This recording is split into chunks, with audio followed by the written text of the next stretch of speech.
Hello friends, कैसे हो आप सभी। जैसा कि आप जानते हो, मैं रोज़ाना आपके लिए एसएसटी की क्लास लेके आती हूँ, जो आपके लिए काफ़ी इंपॉर्टेंट रहती है। अगर आपने पिछली वीडियो नहीं देखी हो तो प्लेलिस्ट में जाकर आप देख सकते हो। ओके।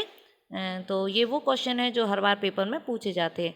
लास्ट में मैं आपको बताऊँगी कि कोई भी पेपर हो उसे क्रैक करने का तरीका, ठीक है, आप उसको कैसे आसानी से क्रैक कर सकते हो। ओके, तो आज की क्लास स्टार्ट करते हैं। वीडियो को स्किप मत करना और पूरा देखना। तो पहला क्वेश्चन क्या कह रहा है, किसने भूमि मापने का पैमाना गजे सिकंदरी का प्रचलन किया था।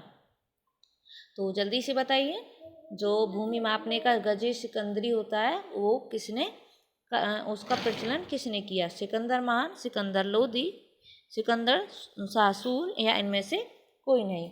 तो इसका सही आंसर बताइए जल्दी से। इसका सही आंसर होगा सिकंदर लोदी।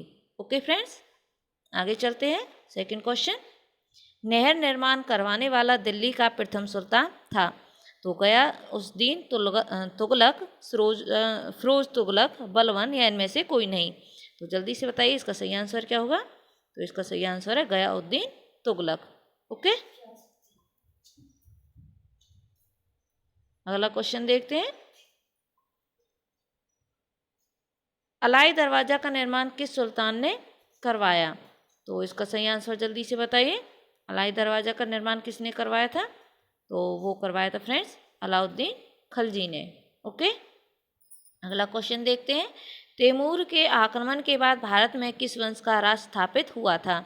सैयद वंश, खिलजी वंश, तुगलक वंश या लोदी वंश। तो इसका सही आंसर जल्दी से बताइए कमेंट बॉक्स में। इसका सही आंसर होगा सैयद वंश। ओके, आगे चलते हैं। मोहम्मद गौरी किस वंश का था। जो मोहम्मद गौरी था वो किस वंश से संबंधित था। तो जल्दी से बताइए, ये क्वेश्चन आपको पता होगा। तो इसका सही आंसर है संसवनी। ओके,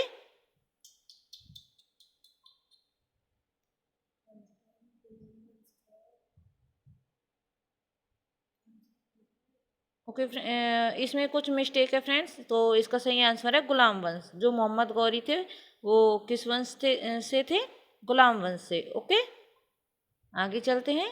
अगला क्वेश्चन देखते हैं। निम्नलिखित में से कौन अपने को ईश्वर का अभिशाप कहता था। तो तैमूर लंग, नादिर शाह, चंगेज खां या इनमें से कोई नहीं। तो इसका सही आंसर क्या है, चंगेज खां। ओके, आगे देखते हैं अगला क्वेश्चन क्या है। प्रसिद्ध ऐतिहासिक स्थल हम्पी किस जिले में स्थित है। तो बीजापुर में, रायपुर में, वेलारी में या गुलबर्गा में। तो इसका सही आंसर क्या होगा फ्रेंड्स, बेलारी। ओके, आगे चलते हैं। विजयनगर साम्राज्य के वित्तीय व्यवस्था की मुख्य विशेषता क्या थी। तो क्या थी इसकी विशेषता, वो थी भू राजस्व। जो विजयनगर साम्राज्य था उसमें एक व्यवस्था थी, उसको क्या कहा जाता था, भू राजस्व। ओके, आगे चलते हैं। इंकलाब का नारा किसने दिया था। ये तो काफ़ी इंपॉर्टेंट क्वेश्चन है, आपको पता होगा। इंकलाब का नारा किसने दिया था, वो दिया था मोहम्मद इकबाल ने। ओके, किसने दिया था फ्रेंड्स, मोहम्मद इकबाल ने। आगे चलते हैं। मुस्लिम लीग ने मुक्ति दिवस मनाया था। मुस्लिम लीग ने मुक्ति दिवस कब मनाया। तो जल्दी बताइए इसका सही आंसर क्या होगा। तो इसका सही आंसर है 1939। ओके, भारत की आज़ादी के समय कांग्रेस के अध्यक्ष थे। तो जवाहरलाल नेहरू, जेबी कृपलानी, महात्मा गांधी या इनमें से कोई नहीं। तो इसका सही आंसर क्या है फ्रेंड्स, इसका सही आंसर है जेबी कृपलानी। जो जेबी कृपलानी थे वो क्या थे, जब भारत आज़ाद हुआ था कांग्रेस के अध्यक्ष थे। ओके, आगे चलते हैं। भारत और पाकिस्तान के बीच सीमा कंत किसने किया था। तो Mahatma Gandhi, sir CM Radcliffe या लॉरेंस। तो इसका सही आंसर जल्दी से बताइए। इसका सही आंसर होगा सर सीरियल रेडक्लिफ। ओके, अगला क्वेश्चन देखते हैं। किस वर्ष उड़ीसा बिहार से पृथक हुआ था। तो 1935, 1930, 1940 या 1955। तो इसका सही आंसर क्या होगा फ्रेंड्स, 1930 को उड़ीसा बिहार से क्या हो गया था, अलग हो गया था। ओके, सैडलर आयोग का संबंध किससे है। तो इसका सही आंसर क्या होगा, वो है शिक्षा से। ओके, जो सैडलर आयोग है वो उसका संबंध किससे है? शिक्षा से। अगला क्वेश्चन देखते हैं, निम्न में से किसने सर्वप्रथम प्रेस सेंसरिफ लागू की थी? तो इसका सही आंसर जल्दी से बताइए। इसका सही आंसर होगा बेलेस्की। बेलेस्ली है वो क्या था? इसका सेंसरशिप था। ठीक है। हंटर कमीशन की रिपोर्ट में किसने विकास पर विशेष जोर दिया था? प्राथमिक शिक्षा, उच्च शिक्षा, बालिका शिक्षा। तो हंटर जो रिपोर्ट थी, कमीशन रिपोर्ट थी, उसने किस पर जोर दिया था? वो दिया था प्राथमिक शिक्षा पर। ओके, आगे चलते हैं। अगला क्वेश्चन क्या है? किसने कहा था मेरी पीठ पर किए जाने वाला प्रहार ब्रिटिश साम्राज्य के ताबूत में एक कील सिद्ध होगी? तो ये किसने कहा था? तो ये कहा था लाला लाजपत राय ने। ओके, ये वो क्वेश्चन है जो हर बार पेपर में पूछे जाते हैं, काफ़ी इंपॉर्टेंट क्वेश्चन है, इसलिए ध्यान से देखा, वीडियो स्किप मत करना। ओके, और पेपर के एंड में मैं आपको बताऊंगी किस तरह से आप किसी भी पेपर को क्रैक कर सकते हो। ओके, तो अगला क्वेश्चन देखते हैं, 1932 के पूना समझौते के साथ किसका संबंध सीधा था? भारतीय कृषक वर्ग, भारतीय महिलाएं, भारतीय मजदूर वर्ग, भारतीय दलित वर्ग। तो जल्दी से बताइए इसका सही आंसर क्या होगा? जो पूना समझौता था वो किससे संबंधित था? भारतीय दलित वर्ग से। अगला क्वेश्चन देखते हैं, किसने प्रसिद्ध चिटगांव शास्त्रागार घावों को आयोजित किया था? तो शास्त्रागार जो धावे थे उसको किसने आयोजित किया था? जल्दी से बताइए इसका सही आंसर क्या होगा? तो इसका सही आंसर है सूर्यसेन। ओके, किसने किया था फ्रेंड्स? सूर्यसेन ने। आगे चलते हैं, जयप्रकाश नारायण किस पार्टी से जुड़े हुए थे? जो जयप्रकाश नारायण थे वो किस पार्टी से जुड़े हुए थे? वो जुड़े हुए थे सोशलिस्ट पार्टी से। ओके, किस पार्टी से? सोशलिस्ट पार्टी से। आगे चलते हैं, वर्ष 1946 में गठित अंतरिम कमिश्नर की अध्यक्षता किसने की थी? दोबारा रिपीट कर देती हूँ, 1946 में गठित अंतरिम कैबिनेट की अध्यक्षता किसने की थी? तो इसका सही आंसर क्या फ्रेंड्स? वो था जवाहरलाल नेहरू। ओके, निम्नलिखित में से किसने सोम प्रकाश नामक समाचार पत्र शुरू किया था? तो जल्दी बताइए।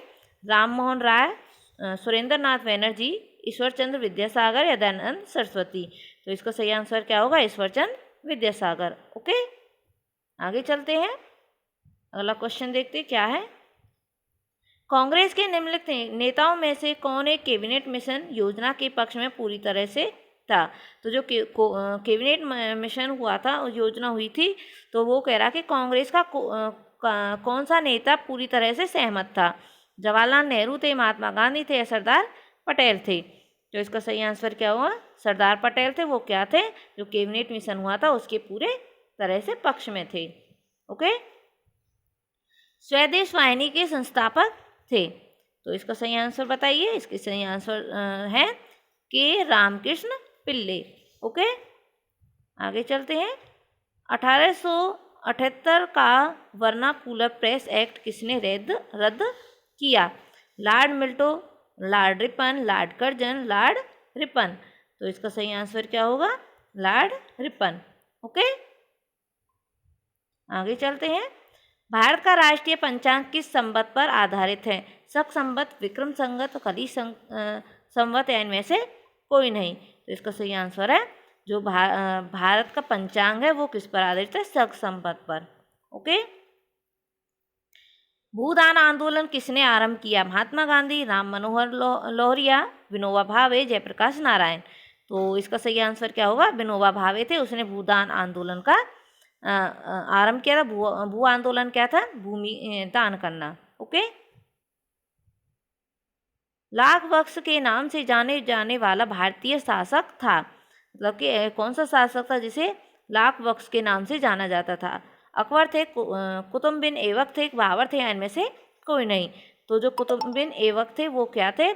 लाख बख्श के नाम से उसको जाना जाता था। ओके, भारत में गुलाम वंश का संस्थापक कौन था? तो भारत में गुलाम वंश का संस्थापक कौन था? कुतुब बिन ऐबक। ओके, अगला क्वेश्चन, निम्नलिखित में से दिल्ली का पहला तुगलक सुल्तान कौन था? तो गयाउद्दीन तुगलक, फिरोज तुगलक, मलिक तुगलक या इनमें से कोई नहीं। तो इसका सही आंसर है गयाउद्दीन तुगलक।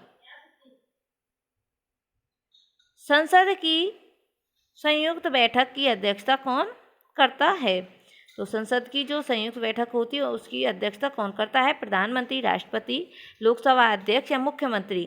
तो इसका सही आंसर क्या है? जो लोकसभा का अध्यक्ष होता है वो क्या करता है? संयुक्त राष्ट्र की बैठक की अध्यक्षता करता है। ओके। भारत का गणतंत्र कब बना? भारत गणतंत्र कब बना था? जल्दी से बताइए इसका आंसर। तो 26 जनवरी 1950 को भारत का गणतंत्र बना था। ओके। भारतीय संविधान में मौलिक कर्तव्य कब सम्मिलित किए गए? 1971, 1977, 1976 या 1985 को। तो इसका सही आंसर क्या है? 1976 को मौलिक अधिकार संविधान में शामिल किए गए थे। आगे देखते हैं, कौन सी धारा संसद तथा राज्य विधानसभाओं में अनुसूचित जातियों के लिए सीटों का आरक्षण बताती है? तो कौन सी धारा है? जल्दी से बताइए। धारा 23, धारा 17, धारा 29/2 या धारा 330 या 332। तो इसका सही आंसर क्या होगा? इसका सही आंसर है धारा जो 330 से लेकर 332 तक किसके बारे में बताती है? अनुसूचित जातियों के बारे में। ठीक है, उनकी जो उन्हें आरक्षण प्राप्त है। आगे चलते हैं, पंचायती राज प्रणाली में महिलाओं के लिए कितनी प्रतिशत सीटें आरक्षित है? तो महिला के लिए पंचायत प्रणाली में कितनी सीटें हैं तो वो बताना है। वो है 33%। ओके, 33% महिलाओं को राज्य जो पंचायतें होता है उसमें हिस्सा दिया गया है। भारत में मंत्रिमंडल सामूहिक रूप से जवाबदेह होता है? संसद को, लोकसभा को, जनता को या राष्ट्रपति को? तो इसका सही आंसर होगा लोकसभा को। ओके, भारतीय का जो मंत्रिमंडल समुदाय होता है वो किसको जवाब देता है? लोकसभा को। ओके, आगे चलते हैं, उच्च न्यायालय के न्यायाधीश की नियुक्ति करते हैं? सर्वोच्च न्यायालय, प्रधानमंत्री, राष्ट्रपति या मुख्यमंत्री? तो इसका सही आंसर है राष्ट्रपति। ओके, क्या है इसका सही आंसर? राष्ट्रपति। उच्च न्यायालय का जो न्यायाधीश होता है राष्ट्रपति उसकी नियुक्ति करता है। अगला क्वेश्चन, भारतीय गणतंत्र में किसी राज्य की सदस्यता है? अनिवार्य, ऐच्छिक, स्थायी या पसंद? तो इसका सही आंसर है अनिवार्य। भारतीय गणतंत्र में किसी राज्य की सदस्यता क्या होती है? अनिवार्य होती है। अगला क्वेश्चन, निम्नलिखित में से कौन सा राज्य का घटक नहीं है? सत्ता, जनता, भूभाग या शासन? तो इसका सही आंसर है सत्ता। मतलब सत्ता क्या है? राज्य का कोई घटक नहीं है। अगला क्वेश्चन, धर्मनिरपेक्ष राष्ट्र का अर्थ है? तो आपको पता होगा इसका सही आंसर क्या है। तो इसका सही आंसर है धर्म विरहित राष्ट्र, मतलब कि जिसमें किसी भी धर्म को कोई भी अपना सकता है, तो वो क्या है? धर्मनिरपेक्ष राष्ट्र होता है। ओके, आधुनिक भारत में विधि का एकमात्र संसाधन है? तो आधुनिक कौन सा है? प्रथा है, विधानमंडल है, धर्म है या शासन है? तो जो शासन है वो क्या है? एकमात्र साधन है। ओके, सामाजिक समता से क्या अभिप्राय है? तो जल्दी से बताइए क्या है सामाजिक समता से क्या अभिप्राय है? तो वो है समाज में भेदभाव न होना। तो सामाजिक समता का मतलब है कि समाज में सभी लोगों को समान अधिकार प्राप्त हो। ओके, आगे चलते हैं, किन दो प्रकार से नागरिकता प्राप्त होती है? तो इसका सही आंसर क्या होगा? वो है नस्रिंक एवं अंगीकृत। ओके,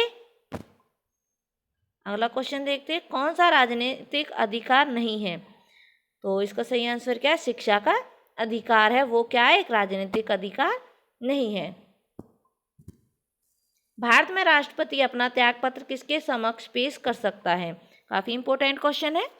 तो जो राष्ट्रपति होता है वो अपना त्यागपत्र किसको पेश कर सकता है? उपराष्ट्रपति को। ओके, संविधान की किस अनुसूची में क्षेत्रीय 22 भाषाएं सम्मिलित की गई है?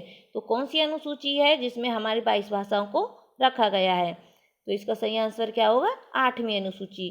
ठीक है, अगला क्वेश्चन देखते हैं, योजना आयोग का अध्यक्ष होता है? जो योजना आयोग बनाई जाती है उसके अध्यक्ष कौन होते हैं, काफ़ी इंपॉर्टेंट क्वेश्चन है। तो प्रधानमंत्री होता है वो क्या होता है, योजना आयोग के अध्यक्ष होते हैं। ओके, अगला क्वेश्चन, गरीबी हटाओ के नारे के साथ किसका नाम जुड़ा हुआ है। क्या कह रहा है कि जो गरीबी हटाओ नारा था वो किसने दिया है, महात्मा गांधी ने, जवाहरलाल नेहरू ने, मोतीलाल नेहरू ने या इंदिरा गांधी ने। तो इसका सही आंसर है इंदिरा गांधी ने क्या दिया था, गरीबी हटाओ का नारा दिया था। अगला क्वेश्चन, भारतीय संविधान का निम्नलिखित में से कौन सा पक्ष यूएसए के संविधान के समान है। तो जो संविधान का कौन सा भाग है जो यूएसए से लिया गया है। तो जो मौलिक अधिकार है वो कहाँ से लिया गया है, वो लिया गया यूएसए के संविधान से। ओके, अगला क्वेश्चन, संयुक्त राष्ट्र दिवस किस तिथि को मनाया जाता है। तो संयुक्त राष्ट्र दिवस किस तिथि को मनाया जाता है, वो मनाया जाता है 24 अक्टूबर को। ओके, काफ़ी इंपॉर्टेंट क्वेश्चन है। अगर क्लास आपको अच्छी लगी हो तो चैनल को सब्सक्राइब कर लेना, क्योंकि मैं आपके लिए ऐसी वीडियो लेके आती रहती हूँ। अगर आपने पिछली वीडियो नहीं देखी तो प्लेलिस्ट में जाकर देख सकते हो। तो आज के लिए बस इतना ही। तो थैंक यू, बाय। सॉरी, मैंने आपको बताया था कि पेपर को कैसे क्रैक करना वो ट्रिक बताऊंगी, तो उसके लिए मैं आपके लिए अलग से एक क्लास बता दूंगी, जिससे आप कोई भी क्लास मतलब कोई भी एग्ज़ाम आसानी से क्रैक कर सकते हो। ओके, उसके लिए अलग से एक वीडियो जल्दी लेके आऊँगी, इसलिए चैनल को सब्सक्राइब कर लेना।